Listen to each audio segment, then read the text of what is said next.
right, here again for a little kitchen makeover. It's a little dirty, messy right now, so do not judge me. Plan is to make these look amazing.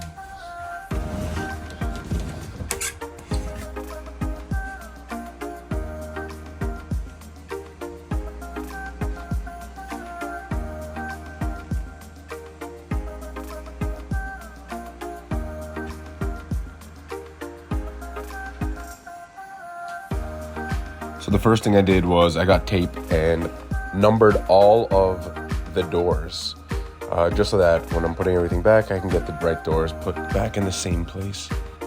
After I numbered everything off, I took pictures of it, just so that I have a diagram on my phone for when everything's ready to get put back on.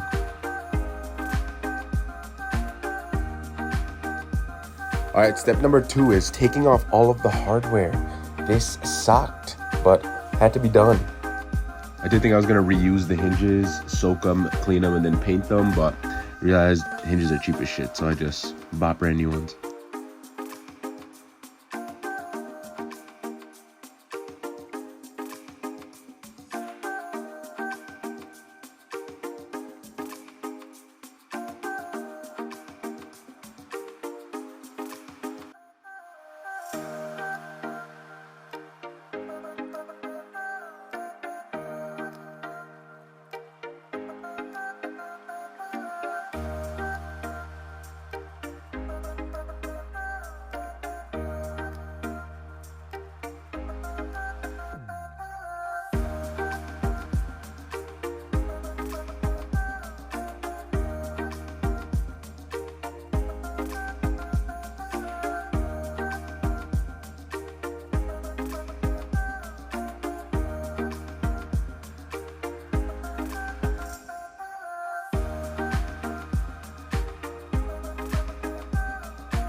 All right, all doors off, and now I'm just patching some of these holes and these little imperfections.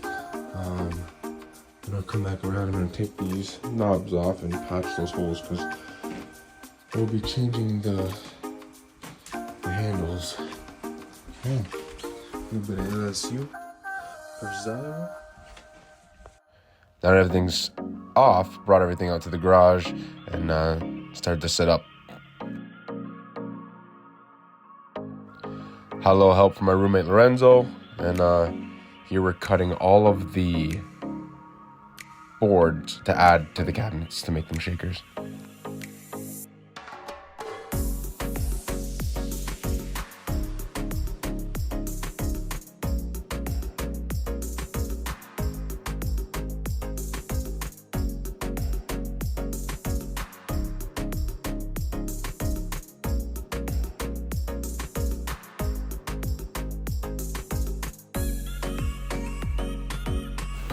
We then have to go out and sand all of the cupboard doors just so that to get them nice and flat and that paint will adhere to them. We were using a 220 grit sandpaper.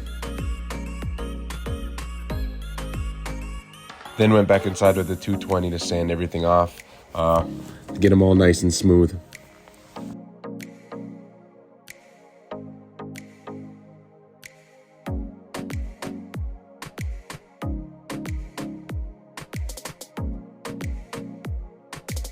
Probably should have taped off the inside of the cabinets just so that everything didn't get dusty, but whatever.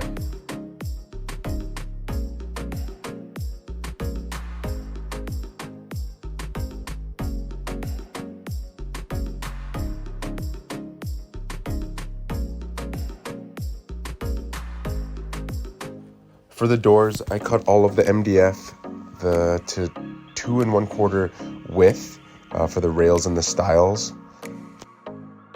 And did it a little bit differently for the drawers just because they're smaller.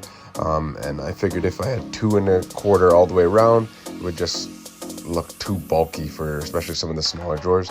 So cut the rails to 1 1/2 and the stiles to 2 1/4. So I was using the brad nailer and some wood glue to get these attached. Super easy process, but super time consuming. A lot of back and forth cuts.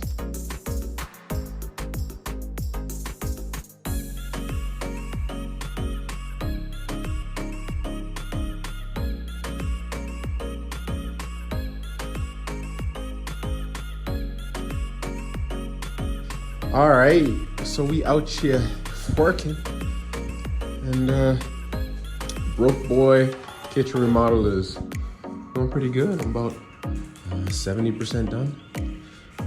Got a few more to go and doors. Yep.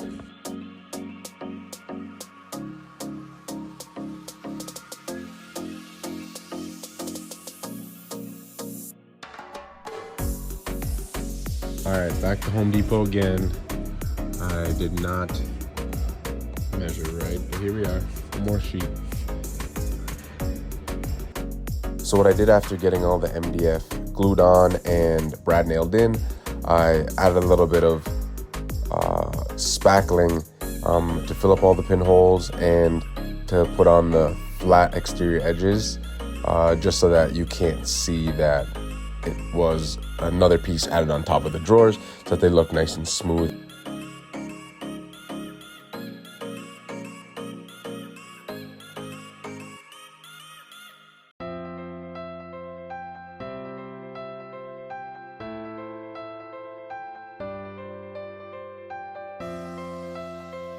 The next part was sanding again. Just used a 220 grit again, made everything nice and smooth. And after this process, everything really started to come together. All right, latest update. I'm currently working on the boxes outside the doors and the drawers. Well, I went to Home Depot and I was like, it would be nice to get some trim up here. This is what it looked like before. I had big gaps, and now I'm adding some trim. Walls uneven, but yeah, adding some trim, and I think it changes this, which is neck.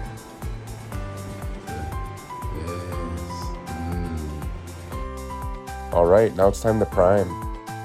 I used 2 coats of the Kilts primer to cover the MDF and really give the paint something to bond to. I was using my blower to blow off the dust. It was super dusty in my garage, so a lot of dust fell on everything. So using the blower to blow it off before I put the paint on.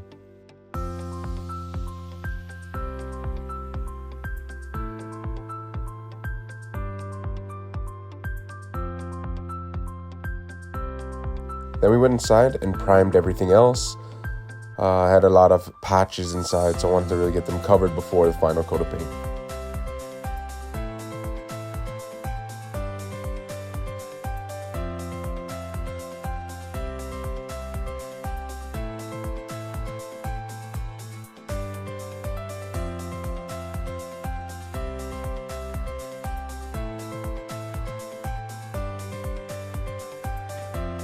Alright, so one more thing I got done and did not record was caulking. I caulked the new trim and caulked along the side of the wall, caulked there, and now it's ready for look of paint.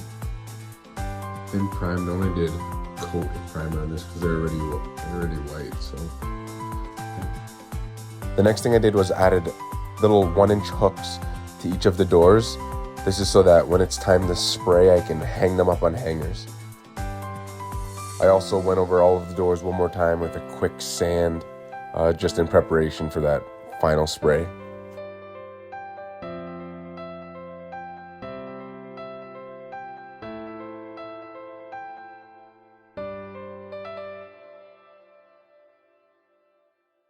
This is my first time ever using this sprayer, so I kind of had some difficulty. I really didn't know what to expect. When I started spraying, the pressure from the sprayer was blowing the doors around, so I had to add a clamp to the top to really stop them from moving. All in all, I did pretty good. I think maybe only one door had a little bit overspray, so I really figured it out pretty fast. I let the drawers dry for about 2 or 3 days in my basement. And now here's me putting everything back in. I think they look amazing.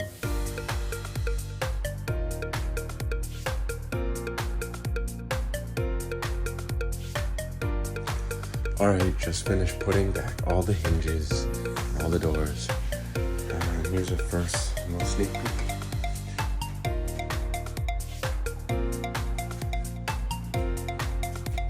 Still need to do the drawers, but I need to fix these. I'm gonna take these out and put underneath slider.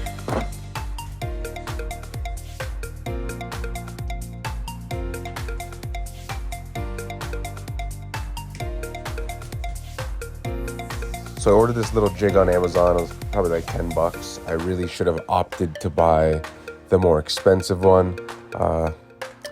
Midway through the project, we realized that when we put the handles on, they weren't level. They were kind of crooked. And here's my girlfriend and I realizing that we fucked up.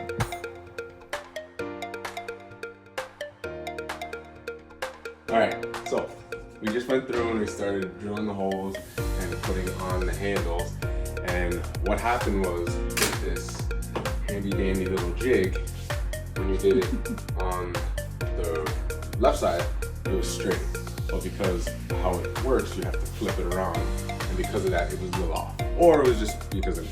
So going back over and realizing that these holes aren't straight. So what I'm doing is the bottom hole and getting the left of the hole and getting it level, finding what the outside is. So the outside of this hole, so come here, get it there. So the outside of this hole needs to go over a few millimeters. So I'm making a line, a little bit outside, and then using drywall rotary tool.